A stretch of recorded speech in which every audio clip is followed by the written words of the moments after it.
se ha emitido el día de ayer, que el Poder Ejecutivo emitió, donde protege la producción de arroz en el país. ¿Qué opinión le merece? O sea, ese decreto es un premio a la ineficiencia, a la incapacidad del incumplimiento, que es clásico de los grupos oligárquicos, sobre todo los del sector agropecuario.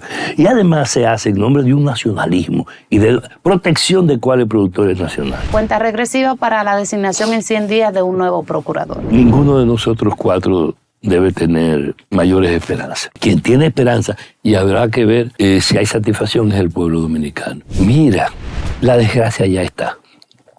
El diablo ya llegó. No hay, según un censo hecho hace 7 años, casi. En Navidad llegó el diablo ya. No, llegó antes. Llegó antes. No saben. Él está establecido ahí porque el diablo se llama Barry Gould.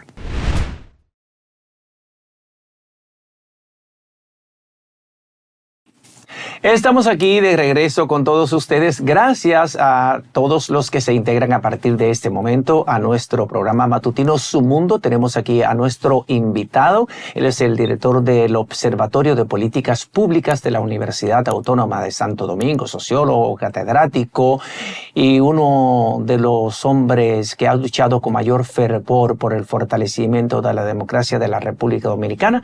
Un lujo para nosotros tener a Fernando Peña aquí bien temprano. Buenos días. El lujo es al revés. Maestro, buenos días. El lujo es mío. Encontrarme con ustedes, sobre todo tú también adornado. Por inteligencia y también, yo no iba a decir eso, pero bueno, vale. Gracias. Profesor, a propósito de este decreto que se ha emitido el día de ayer, que el Poder Ejecutivo emitió, donde protege la producción de arroz en el país, ¿qué opinión le merece? Mira, yo después de escuchar a Juan del Rosario, mi colega, porque bueno, somos profesores de la academia, no tengo detalles técnicos que dar porque él los manejó muy bien. Y lo último que dijo es lo clave. O sea, ese decreto es un premio a la ineficiencia, a la incapacidad del incumplimiento, que es clásico de los grupos oligárquicos, sobre todo los del sector agropecuario. Y además se hace en nombre de un nacionalismo y de protección de cuáles productores nacionales.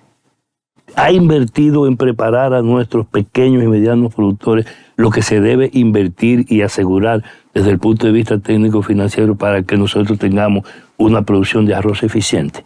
Se piensa esto en función del mercado nacional, del consumo, de la gente sencilla que todos los días en este país, si no se ha comido arroz, no se comió.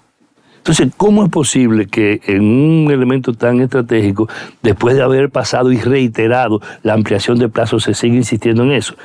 Tiene que admitirse primero que se ha sido ineficiente y en segundo lugar que a quien se favorece con eso es fundamentalmente a los grandes productores y a los grandes negociantes que debieron prepararse para y no lo han hecho más de una vez. Primero eso ocurrió cuando se hizo la rectificación técnica. Se negoció mal, se hizo la rectificación técnica. Siguieron las cosas después y viven pidiendo de plazo en plazo. Eso pasa en todos los sectores, energía, en el sector eléctrico, por ejemplo. Eso pasa en todos. Decía Juan hace unos instantes que este decreto violaba los derechos en ese acuerdo del DERECASTA. Los derechos de los otros países. Correcto. Bueno, pero por supuesto, si ya están todos comprometidos y todos han cumplido, excepto 2 de los 6, ¿qué ha pasado con la República Dominicana? Y se vuelve a actuar también de manera unilateral. Después de la reacción ya veremos. Al final de la jornada, eso aumenta la capacidad de desorden e ineficiencia de los grupos oligárquicos que han dirigido la República Dominicana y que no piensan en el país, piensan en la tasa de ganancia. Y es lo que han hecho. Y el gobierno se muestra, es muy lamentable, teniendo otras posibilidades como un reo, como un prisionero de esos grupos oligárquicos. Y por eso favorece medidas de este tipo. Debió y debe abordarse el problema con sentido crítico, con sentido de mayor responsabilidad, averiguando qué ha pasado que nosotros no hemos podido cumplir. Si no cumplimos, tenemos que pedir cacao, como dice el pueblo. Te están pidiendo cacao en el momento del arroz. Bueno, hablando de cumplimiento, en este momento el país se aboca a seleccionar una nueva Cámara de Cuentas. Ahora vemos cómo ya concluyeron todas las entrevistas para los postulantes a dirigir este órgano. ¿Qué considera usted que debe tomar en cuenta en este momento esa comisión que está evaluando a todos estos aspirantes para que no caigamos en lo mismo que caímos ahora, una Cámara de Cuentas ineficiente y que no resultó en lo que se esperaba. No sé por qué la pregunta es si ya trajo su respuesta. Sí. Creo que es un problema. Este país no está bien. Porque tratar de hablar de la Rosa, manejar el tema de la Cámara de Cuentas, que cuando uno la menciona, el país lo que piensa en Cámara de Cuentos, se da cuenta entonces de que tenemos autoridades y gobiernos que nos mantienen bajo cuentos, que no se discute, que no se analiza en profundidad la realidad institucional del país. Este país está no solo descreído desde el punto de vista de la imagen, del rol de sus instituciones. Cuando se produjo el nombramiento de esta actual, la primera vez de esta Cámara de Cuentas, se venía de un cuestionamiento profundo de las anteriores y de un desafío que tenía el país para abordar no solo sus manejos financieros, económicos, de gestión pública en ese plano, sino que venía con un hartazgo de esta sociedad que le estuvieran metiendo el mismo cuento siempre. Y entonces se produjo un paso en el que se aparentaba, se incorporaban profesionales más o menos jóvenes o jóvenes, con destreza, con capacidades, e incluso algunos con un background excelente desde el punto de vista de la imagen pública en materia de seriedad. Al final de la jornada, las riñas internas, por un lado, las presiones de los grupos que quieren controlar siempre la Cámara de Cuentas por hacer quedar mal a uno o por salvar a otro, volvió y generó un fardo de cuestionamientos en la Cámara de Cuentas con todos sus nuevos incumbentes que, terminando en la rivalidad, han traído el espectáculo último que ha sucedido sencillamente con las aspiraciones a continuar o con las aspiraciones a incorporarse. Definitivamente lo que el país está huérfano es de gente responsable que dirija instituciones que tienen tantas obligaciones como la Cámara de Cuentas. Si ahí no hay transparencia, ¿qué se puede esperar de los gobiernos? Yo pienso que lo que está puesto en evidencia es el profundo deterioro y la crisis de instituciones que, por más modernidad que se hable, por más de constitucionalismo que se haga exhibición, estamos frente a una realidad donde lo que está claro es que este pueblo no tiene doliente. ¿Eso piensas tú? ¿Y el gobierno no es un doliente de este pueblo? ¿Cómo lo está haciendo el gobierno? No es doliente. El gobierno debería ser responsable. Es el liderazgo del país. Son las primeras figuras de la nación que se supone tienen que encabezar no solo procesos de adesentamiento, como se ha prometido. Aquí se prometió el fin de la impunidad. Y yo le pregunto a ustedes tres, ¿ustedes creen que estamos cerca del fin o pareciera que estamos en el comienzo? ¿Cree usted que el gobierno ha sido permisivo con algunos funcionarios? No, el gobierno ha sido responsable de eso. Aquí no hay un preso por los cientos de millones de pesos y dólares en corrupción en todos los planos y de todos los escándalos que han salido. ¿Cuáles están? Pero eso no es el Ministerio Ni los viejos ni los nuevos. En nombre de eso y de esa institucionalidad se ha metido una excusa que lleva ya vamos a contar 8 años. ¿Qué opinión le merece los 9.8 kilogramos de cocaína que fueron incautados ahí en el multimodal Caucedo y que el día de hoy la DEA esté en República Dominicana? ¿Cómo que esté? O sea, que llegó hoy. No, que fue incautado. No, la DEA, yo digo. No, la DEA no. Que está aquí. Es que incluso aquí se confunde a veces DNCD con DEA. No solo en el imaginario, sino hasta en los decires y en los formatos. Aquí hay organismos en los que actúa la DEA de manera permanente, que es quien controla y dirige lo fundamental, más allá de las formalidades, el proceso de lucha contra el narcotráfico. La DEA es un organismo de Estados Unidos, de la DEA, ¿verdad? Claro. La DEA es el órgano de un país que es el dueño del principal mercado de drogas, que es el dueño de los principales almacenes de guarda de la cocaína que se utiliza para la industria farmacéutica, por ejemplo, en los Estados Unidos. La DEA tiene los principales almacenes de eso. Y son los Estados Unidos no solo el principal mercado, sino el principal dueño de los cárteles de hecho de la droga. Sin embargo, ellos son los que sancionan y critican a todo el mundo. Ellos dirigen y controlan aquí el CICC, por ejemplo, que es el Centro de Investigación Conjunta de todos esos organismos. Ellos lo controlan ellos. Máximo Gómez, aquí en México, ¿no? ¿Qué está? Sí. O sea, y no solo eso, sino que además intervienen en todos los órganos acá. Y todo el mundo se sabe. Ahora hay una discusión de si la DEA sabía, si no sabía. Todo eso es chercha y cuento. Claro que saben de todo. Ellos saben de todo y tienen que dejar incluso cosas que ocurran para darle seguimiento. Aquí hay una discusión enorme alrededor de esto. En estos días no habrá verdad sobre los 9.8. Que si uno los multiplica por 2.000, estamos hablando de 19.600 libras. Maestro, ¿y realmente se incineraron esos kilos? Bueno, yo no sé por qué se incineraron supuestamente estas toneladas tan rápido. Porque además, ¿por qué las otras no? Es más, ¿dónde estaban las que estaban guardadas? Las que se dejan no solo de muestra. Efectivamente, ¿cómo se controla eso? ¿Sabe o no la DEA de eso? Saben de todo y saben los órganos de acá. Yo pienso que el país necesita profundizar esto. A mí me ha tocado trabajar en el análisis de estos temas en el pasado. Es más, no olviden, bueno, en mi tiempo de dirigente de Fuerza de la Revolución, nosotros publicamos 2 libros. 2 libros. Incluso es más, Fuerza de la Revolución, creo que de la venta de esos libros no le fue mal para el trabajo en algunos años, porque fueron, bueno, cuando salían eran comprados incluso en masa, para que no circularan, por lo que decían. Confesiones amordazadas, recuerdo, y después más confesiones amordazadas, donde con nombre, apellido, kilos y libras, se puso en evidencia muchas cosas que en los años posteriores pasaron a mostrar como ciertas, y eso lo sometimos hasta como expediente y no hubo reacción de nada. Hoy, cuando uno analiza este tema de la droga, se da cuenta que esto sigue siendo un narcoestado. Porque ese tipo de cosas no se hacen sin poder. Y aquí nadie, todo el mundo vive hablando como de manera casi promiscua del problema de la cantidad de droga. Y se iba para acá ya. 2 presidentes han hablado de eso fuera del país. El de aquí no habla. Un caso que envuelve una ruta en la que furgones vacíos salen y se empiezan a llenar aquí. Y está absolutamente claro, había 2 furgones, de uno que se sacaba y otro que se metía droga. Eso, entonces uno de los 2 estuvo vacío en algún momento. ¿De dónde venía ese y para dónde iba? Además, ¿cuál es el sentido de esas cosas? Usted sigue, mira, la ruta del dinero, la ruta de la droga y la ruta de las armas. Le explica, yo soy maestro de una asignatura que tiene que ver con eso en la UAS, en Ciencias Políticas y en Sociología.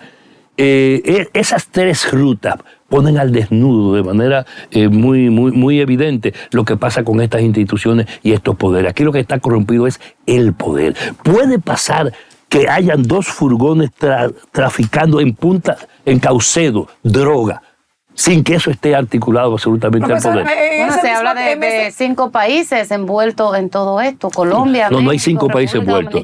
Técnicamente aquí hay un solo país. Porque aquí estaba la droga, aquí llegó, de aquí salió y aquí se incautó, con comillas bien grandes. Profesor, cuando viene aquí habrá que averiguar si esa droga que se incautó estuvo incautada antes. Por ejemplo, que es de las cosas que aquí no se quieren hablar. Yo no soy especialista en esto, pero yo soy un ciudadano que tiene sentido común y que además no me doy de tonto. Precisamente, profesor, por ese sentido común que usted tiene, ¿se pudiera quemar tanta droga ahí en el ejército, en el 25, sin afectar a los lugareños?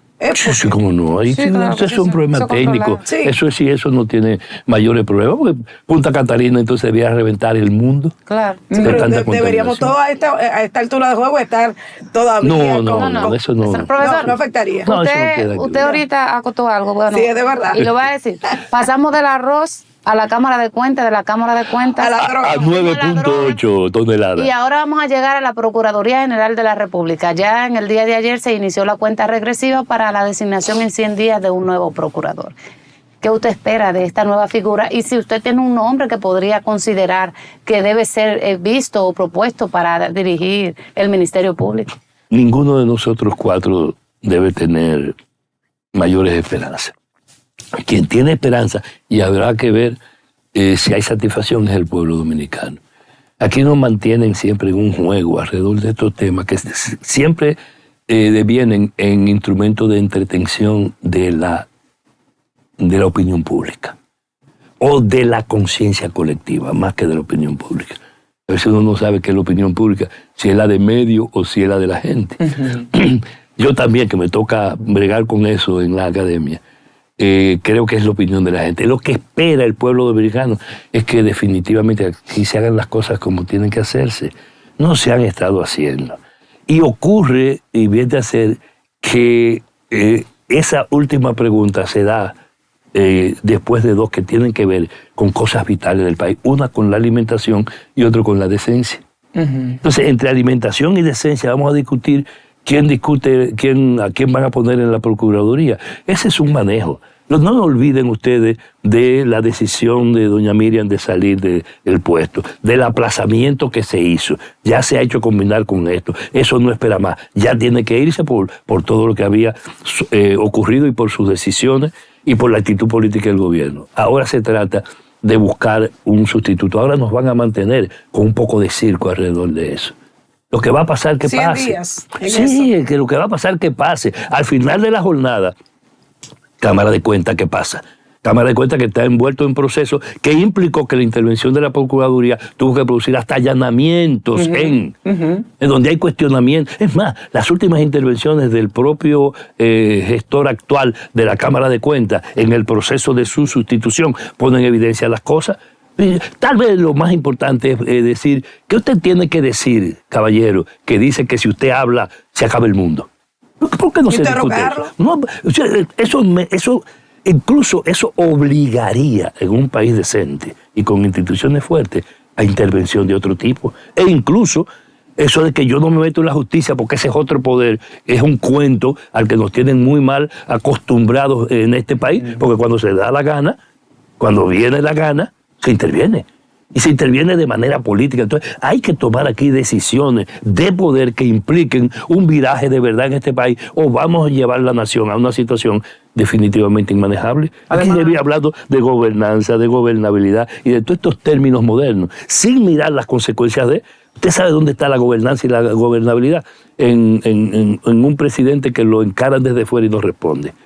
La gobernanza y la gobernabilidad en este país están en una situación social de insatisfacción continua y permanente de la gente porque no tienen ningún problema resuelto. Mientras aquí estamos debatiéndonos y divirtiéndonos, entreteniéndonos o asombrándonos con 20,000 libras de cocaína que se calcula y se vende incluso como el negocio más grande de la historia de la cocaína en la bolita del mundo. O sea, estamos poniendo a la República Dominicana en los primeros lugares hasta de eso. Entonces, una institucionalidad así necesita otro tipo de tratamiento. Entonces, ponerme a discutir y a hacer... Mire, yo lo único que quiero es una gente seria, que sea capaz de poner en la cárcel a lo que hay que poner. ¿Y hay esa figura aquí? Pero claro que hay. Dígame dos nombres. Usted, por ejemplo. No, pues yo estoy seguro que si a usted le tocara fuera distinto. Por lo que dice, habrá que esperar lo que hace, porque aquí no tiene mucha gente acostumbrada a decir cosas y no hacerlo. Aquí se necesita efectivamente instituciones de otro carácter y funcionarios, dirigentes políticos, mandatarios y mandatarias de otro calibre. Y para eso, en mi criterio, hay que cambiar este sistema político, estas instituciones, este mando que ha tenido la nación de grupos oligárquicos que se suceden en el manejo de la sinvergüenza. Jenny Berenice Reynoso es una figura que la población entiende que puede ser la próxima procuradora. ¿Usted cómo la ve? Lo primero es la población. Ya usted decidió hablar en nombre de la población. No, mucha es gente. Una percepción. Esa es otra cosa. Entonces hay mucha gente que lo cree, otros que probablemente no lo creen. ¿Usted pero qué cree? Yo no tengo que creer nada. Quien tiene que creer son las autoridades, son los órganos y el presidente. ¿Quién pone esas autoridades? Según su percepción, ¿pudiera ella ocupar el cargo de Miriam? Cualquiera que tenga las condiciones y las posibilidades lo puede hacer. Pero yo creo que en este país hay mucha gente, sobre todo esos que nadie les menciona el nombre, que tienen la posibilidad de hacerlo. Entonces, lo otro es mantenernos en el circo.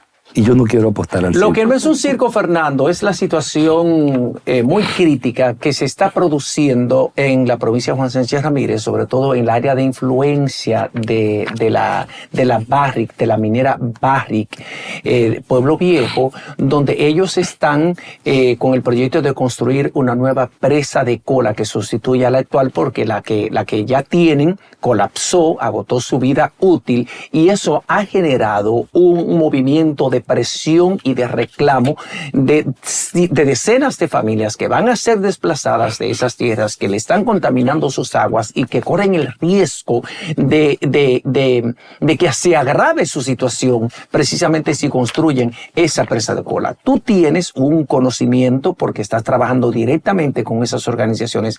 ¿Qué es lo que está pasando? ¿Qué es lo que al fin y al cabo va a hacer Barry Pueblo Viejo? Y si tú piensas que las autoridades van a permitir que eso pase, porque sería una desgracia para esas familias. Mira, la desgracia ya está. El diablo ya llegó. No hay, según un censo hecho hace 7 años, casi. En Navidad llegó el diablo ya.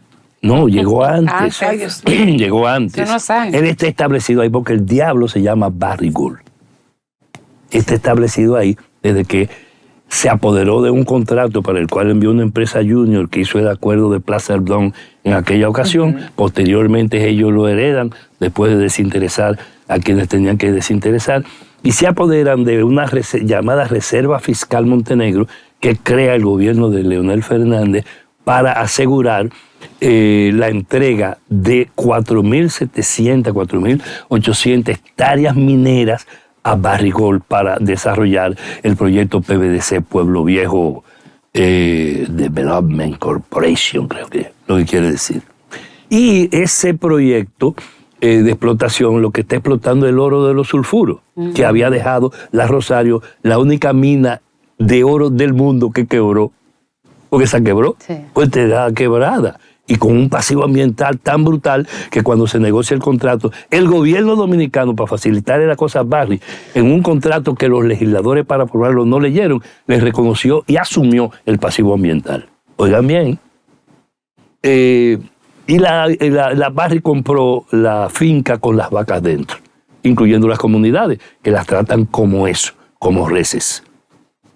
¿Por qué con ellos dentro? Porque las comunidades Jurungo, Jobo Claro, La Cerca, La Laguna y El Naranjo están dentro del área de explotación de la mina.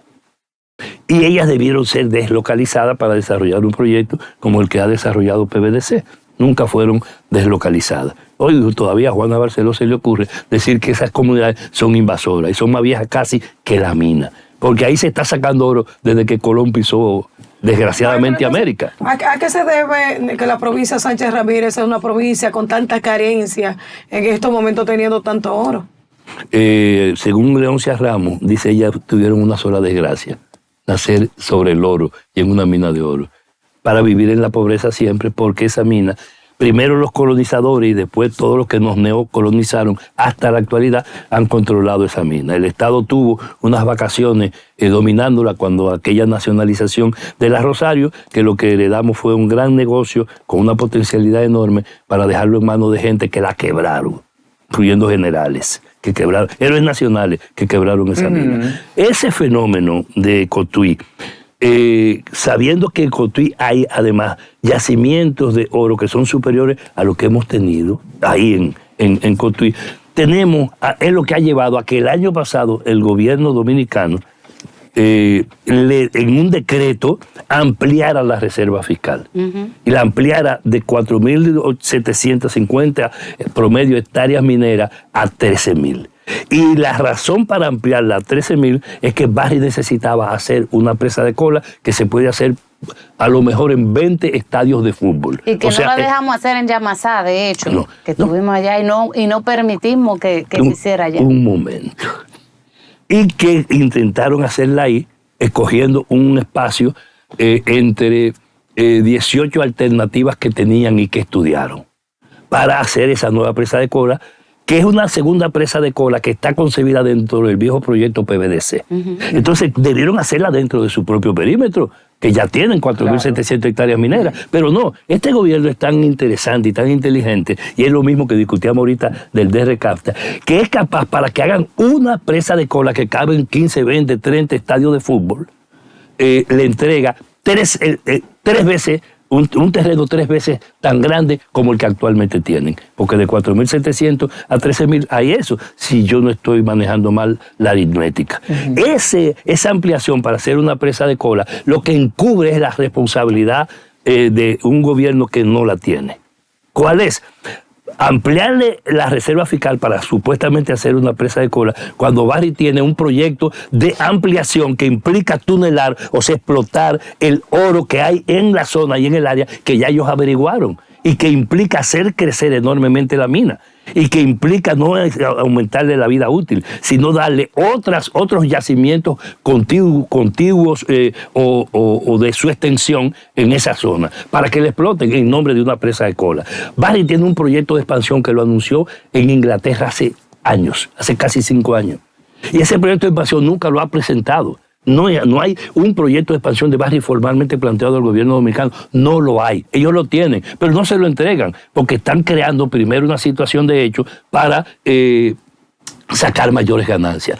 Ese proyecto ellos lo han avanzado, incluso han metido aquí hasta equipos con los que van a desarrollar su proyecto de desarrollo y de crecimiento, incluso hasta de tunelación. Han traído equipos aquí al país ya, y el gobierno lo sabe, sin embargo eso no es un proyecto. Bueno. ¿Qué ha pasado con esto? Que ellos tienen la presa de cola diseñada en la misma área donde estaba. Usted que habla de Monte Plata. Claro. Que ellos lo único que han cambiado es el lugar donde van a colocar lo que llaman la garganta de la presa, o sea, el muro.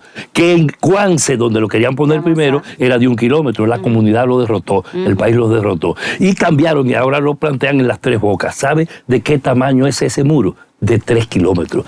Diferente a la actual presa de cola que tiene un muro de 1 kilómetro. ¿Cuál es la distancia que hay entre un muro y el nuevo que proyectan? Alrededor de 1 kilómetro. ¿Sabe lo que eso significa? Tú usaste un término al hacer la pregunta primera. Dijiste que colapsó. La presa de Yagar no ha colapsado. La presa de Yagar puede colapsar y nosotros lo hemos demostrado con estudios científicos hechos, por ejemplo, por Ernest Emmerman, que es un científico de la Universidad de Utah, que es testigo en el Congreso de los Estados Unidos, en la Unión Europea, en los organismos multilaterales de estos temas. Es uno de los principales especialistas del mundo, que estuvo aquí y que dijo una cosa que yo quiero ligarla a tu palabra colapsar, es que lo que se puede producir, no con la presa de cola de Yagar actual, sino con la nueva, es que un colapso de verdad, o sea, una quiebra, por un terremoto, que somos un país muy sísmico, claro, por inundaciones, por agua, por el descontrol, puede provocar que en 5 horas el lodo que hay ya almacenado barra desde Cotuí, estoy hablando de Zambrana, hasta la costa norte, entre Nagua y Samaná, barra todo contrario en el orden que va el río Yuna y borre todas esas comunidades, provocando un genocidio y una catástrofe que este país